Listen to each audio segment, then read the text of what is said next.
Last session, I issued as a whole food challenge where we were trying to get rid of all the processed food from our diet and replace it with whole nutritious foods that are higher in protein, higher in fiber, higher in vitamins and minerals, and hopefully help us to feel better.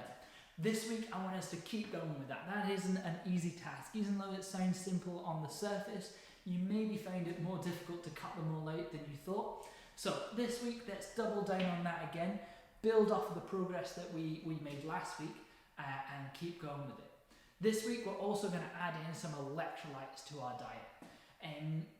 Last week I said we're going to keep it really simple. I'm going to try and do the same this week. If you take nothing else from this, then we're going to try and add in some electrolytes and hydrate ourselves to just kind of keep us moving and keep us feeling like we have more energy.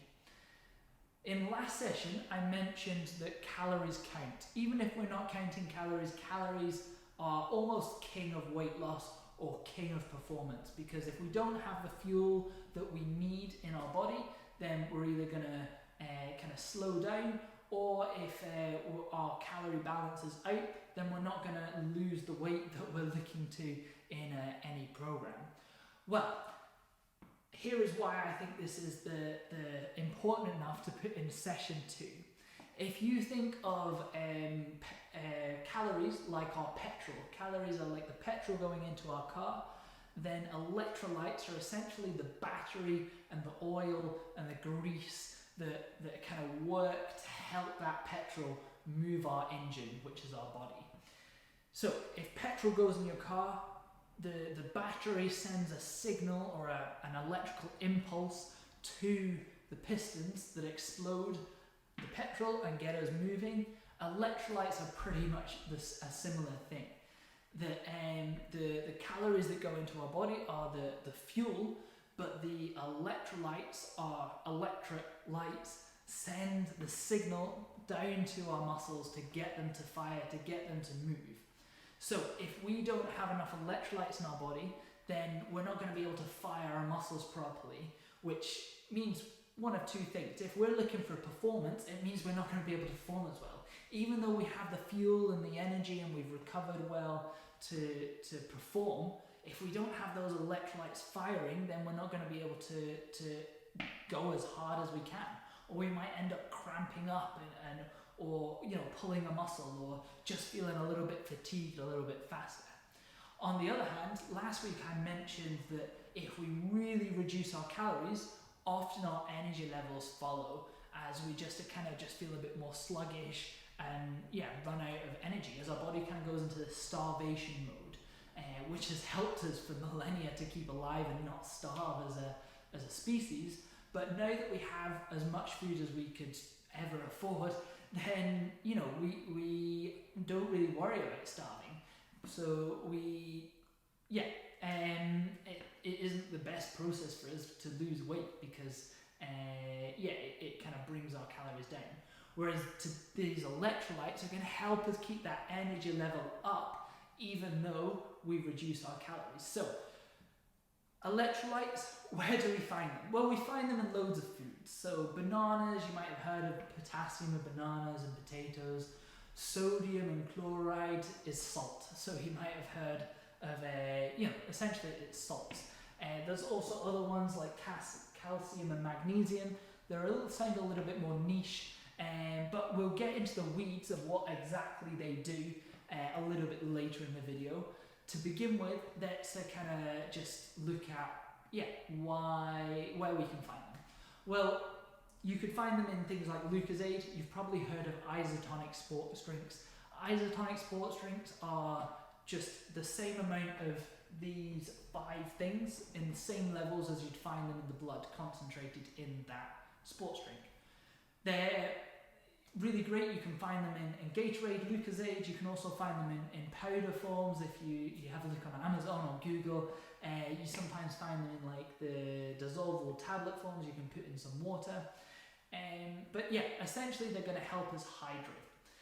So what I would do is try to add these into your diet every day. In the morning, I would take a big drink with some electrolytes, or just before you're exercising, also take some electrolytes.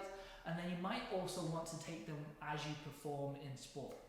If you're taking them while you perform in sport, as I said, isotonic sports drinks are concentrated the same as your blood, but you'll lose water faster than you lose electrolytes. So don't just take electrolytes if you're out running or performing at your whatever your chosen sport is. You want to take both water and an isotonic sports drink. But let's get into what each of these do. I'll try and fly through them really quickly. I'm going to keep it really simple because these are some really complicated processes, but let's just have a look at them on the surface. So I mentioned that these are essentially like the battery in a car. And what you have is something called a sodium-potassium pump. So sodium you usually find in salt, so any foods that are high in salt are going to be high in potassium and chlorine. Sodium and chlorine. Potassium comes from things like bananas and lots of other kind of just fruit and veg out there will have high potassium in them.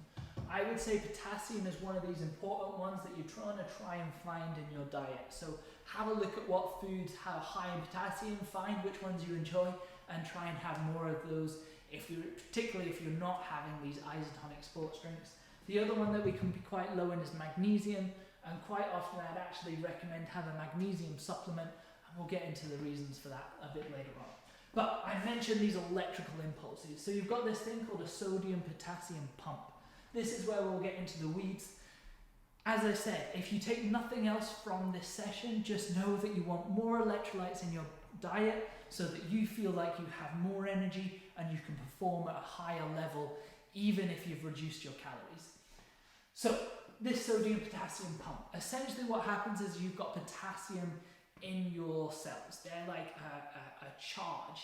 And what happens is the sodium comes into your cell and it fires out this potassium as energy signal. So if you don't have a good balance of sodium potassium, then we're going to end up cramping up or just not have enough energy to send these signals, so you're not going to be able to perform at as high a level. The other thing that sodium does, you might have realized if you have something really salty, you get really thirsty. Is because sodium and chlorine are regulators of fluid. Have you ever put salt on a bit of meat or on your aubergine or on your vegetables, and you'll leave it for 10 minutes and you see the moisture get pulled up out of whatever you've got it on? Well, that's what sodium does. It essentially draws water in certain directions. And as you've probably heard, we are pretty much 80% water. So we need something to decide how much fluids should be in each cell. And that essentially is the role of sodium and chlorine. So if we don't have enough water in certain places, then again, we're just going to be a bit sluggish, or the cells aren't going to function properly because they've not got as much fluid as they need in or around them. So really important to get enough sodium and chlorine. However, if you've got too much sodium, then it's going to pull too much liquid in other places. So that's why you don't want foods that are so salty. And you might have heard of sodium increases your blood pressure. Well, that is essentially because it regulates our fluid. And that's why doctors recommend reducing the amount of salt you have if your blood pressure is out a little bit. But what we've probably done while we've reduced all these processed foods is get rid of a ton of salt from our body. So I want you to start salting your food if you're not having any processed foods at all, because salt is important. As I just said, if you don't have sodium and chlorine in your body's not going to be able to regulate the fluid, and it's also not going to be able to send these electrical impulses to our body to move. So make sure you get the salts in the body, but you don't want to have too much. The other two that here that we'll touch on really quickly is magnesium and calcium.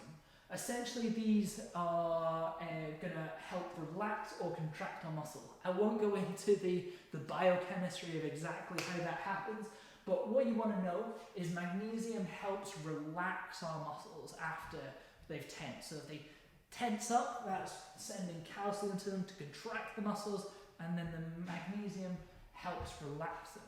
This has another really important function. This is why I've started. It helps reduce stress. Imagine if your body wasn't able to relax properly, and you go to bed and you just feel a little bit tense and just like everything you just can't relax. It's probably because we've not got enough magnesium in our diet. So that's why I often recommend having a little bit of a magnesium supplement, because often we don't get enough of it in our diet. If you feel like you get enough of it in your diet and you really focus on having lots of fruit and veg and lots of whole food that get that in, that's absolutely fine, perfect. But I would say most of us don't have this magnesium. And what magnesium does is it blocks calcium from getting into the cell to help it contract, which it will allow it in when it needs to contract, but if all this calcium is going into our muscles, then it's not going to our bones. So magnesium is actually also really important to get the calcium into places we want it and away from places we don't want it. So I would try and increase the amount of magnesium definitely, and potassium definitely. The other ones you're probably already getting enough of, but I would definitely take some sort of isotonic sports drink or electrolyte in the body.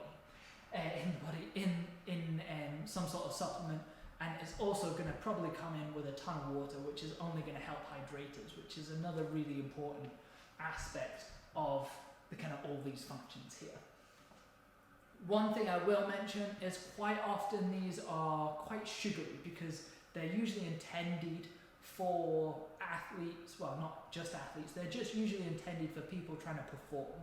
So they often come with some sugars just to kind of boost you up. But you can get low calorie versions as well. You've probably seen Lucozade Light.